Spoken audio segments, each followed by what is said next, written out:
Welcome to మనా chef. ఈరోజు మనం ఊతప్పం ఎలా తయారు చేసుకోవాలో చూద్దాం. మనకి ముందుగా కావాల్సిన పదార్థాలు దోసపిండి. ఈ దోసపిండి ఎలా ప్రిపేర్ చేసుకోవాలో నా యూట్యూబ్ ఛానల్ మనా చెఫ్లో నేను వీడియో చేస్తున్నానండి. ఒక్కసారి నా ఛానల్లోకి వెళ్ళి నా వీడియో చూసినట్లయితే మీకు ఐడియా వస్తుంది. ఈ దోసపిండిని ఒక 2 కప్పులు అంటే 2 ఊతప్పాలు వచ్చేటట్లు తీసుకున్నాను. పచ్చిమిరపకాయలు ఒక 3 చూడండి, ఇలా సన్నగా కట్ చేసి పెట్టుకోవాలి. అల్లం తురుము, ఈ అల్లాన్ని ఒక చిన్న అంగుళం ముక్క తీసుకొని మీకు ఎంత వీలైతే అంత సన్నగా కట్ చేసి పెట్టుకోండి. కొత్తిమీర, ఈ కొత్తిమీరను కూడా సన్నగా తరిగి పెట్టుకోండి. ఒక 4 రెమ్మలు తీసుకొని, ఉల్లిపాయ ఒకటి, ఈ ఉల్లిపాయ కూడా సన్నగా చూడండి ఈ విధంగా సన్నగా తరిగి పెట్టుకోండి. కరివేపాకు కూడా ఒక 4 రెమ్మలు తీసుకొని ఇలా సన్నగా తరగండి. ఉప్పు మీ టేస్ట్కి సరిపడా, మనం ఆల్రెడీ దీంట్లో ఉప్పు వేస్తున్నామండి ఈ పిండిలో. మీకు అవసరమైతే కొంచెం ఉప్పు యాడ్ చేసుకోండి, లేకుంటే సరిపోతుంది అదే.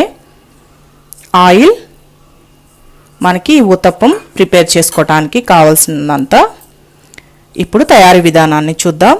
ఇప్పుడు ఈ దోసపిండి తీసుకున్నాం కదా, దోసపిండిలో మనం ముందుగా తరిగి పెట్టుకున్న ఈ అల్లం ముక్కలు, మీకు కావాలంటే అల్లం పచ్చిమిర్చి మిక్సీ కూడా పట్టి వేసుకోవచ్చండి. ఈ పచ్చిమిర్చి ముక్కలు,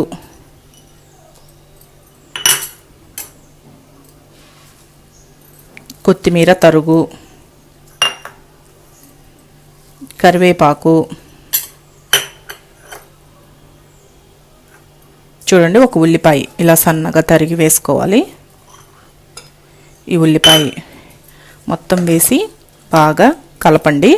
మీకు ఉప్పు సరిపోకపోతే కొంచెం యాడ్ చేసుకోండి అవసరమైతే. ఆల్రెడీ మనం దోసపిండిలో ఉప్పు వేస్తున్నాము. ఇలా ప్రిపేర్ చేసుకున్నాం కదా, ఇప్పుడు దీన్ని మనం ఊతప్పాలు వేసుకుందాం. ఇప్పుడు ఇలా స్టవ్ ఆన్ చేసుకొని ఈ స్టవ్ మీద దోసపెనం పెట్టుకోవాలి. దీనికి కొంచెం ఆయిల్ ఎక్కువే పడుతుందండి. ఆయిల్ కొంచెం ఎక్కువ ఉంటేనే మనకి టేస్ట్ బాగుంటుంది. ఈ ఆయిల్ని ఇలా ఆయిల్ వేసుకున్న తర్వాత మనం ముందుగా ప్రిపేర్ చేసి పెట్టుకున్నాం కదా, దీనిని ఒక్క దగ్గరే పొయ్యాలి. మీరేమి కొంచెం జస్ట్ ఇలా అనేసి మనకి లావుగా వస్తుంది. ఇది ఇలా పోసాం కదా, కొంచెం కాలనిచ్చి ఇప్పుడు దీనికి మూత పెట్టేసేయండి. ఈ ఆవిరితోనే చక్కగా ఉడికిపోతుందండి మనకి. ఇప్పుడు ఒక 2-3 నిమిషాల తర్వాత మూత తీసి చూడండి, బాగా మనకి కాలింది కదా. ఇప్పుడు ఒక సైడ్ నుంచి ఇంకొక సైడు మెల్లగా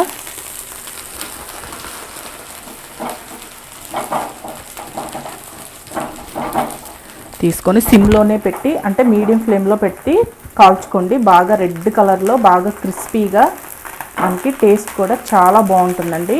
మనకి చుట్టుపక్కల కొంచెం ఆయిల్ వచ్చింది కదా, ఇలా అన్నారంటే ఈ ఆయిల్ ఈ ఊతప్పం కిందకి పోయి బాగా కాలుతుంది. రెండో సైడ్ కూడా ఇప్పుడు మూత పెట్టాల్సిన అవసరం లేదు, బాగా కాల్చుకుంటే సరిపోతుంది. ఈ రెండో సైడ్ కూడా కాలిన తర్వాత చూడండి మనకి మంచి కలర్ వచ్చింది. ఇప్పుడు దీన్ని తీసి వేరే ప్లేట్లో పెట్టుకుందాం.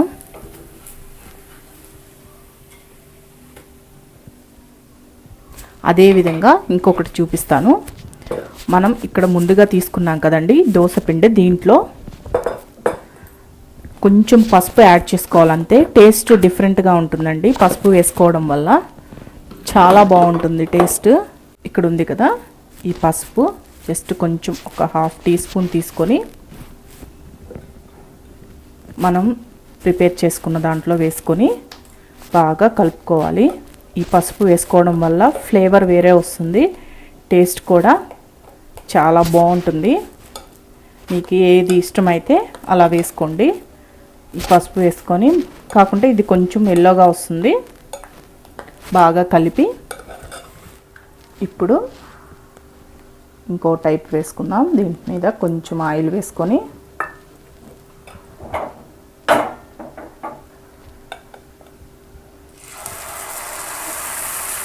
మీకు చిన్న సైజు కావాలంటే చిన్న సైజు వేసుకోండి, కొంచెం పెద్దగా కావాలంటే పెద్ద సైజు వేసుకోండి. ఇది మీడియం ఫ్లేమ్లోనే పెట్టండి. పెట్టి మూత పెట్టేయండి, చక్కగా కాలిపోతుంది. ఇప్పుడు ఒక 4-5 నిమిషాల తర్వాత మూత తీసి చూద్దాం. చూసారా, మనకు ఒక సైడు బాగా కాలిపోయింది. రెండో సైడ్ కూడా కాల్చుకోండి. మనకి ఇది కొంచెం ఎల్లోగా వచ్చింది చూడండి. ఆ పసుపు ఫ్లేవర్ తెలిసి మంచి వాసన, టేస్ట్ కూడా చాలా బాగుంటుంది. ఈ రెండో సైడ్ కూడా కాలింది కదా, దీన్ని కూడా తీసి పక్కన పెట్టేసుకోండి. చూసారు కదా, ఊతప్పం ఎంతో రుచిగా ఉంటుందండి. దీన్ని కొబ్బరి చట్నీతో కానీ మామూలు చట్నీతో కానీ ఏదైనా టమాటా చట్నీతో అయినా కానీ సర్వ్ చేసుకోండి, చాలా రుచిగా ఉంటుంది. ఈ వీడియో కానీ మీకు నచ్చినట్లయితే నా యూట్యూబ్ ఛానల్ మనా చెఫ్కి సబ్స్క్రైబ్ చేయండి. నచ్చితే లైక్ చేయండి, షేర్ చేయండి.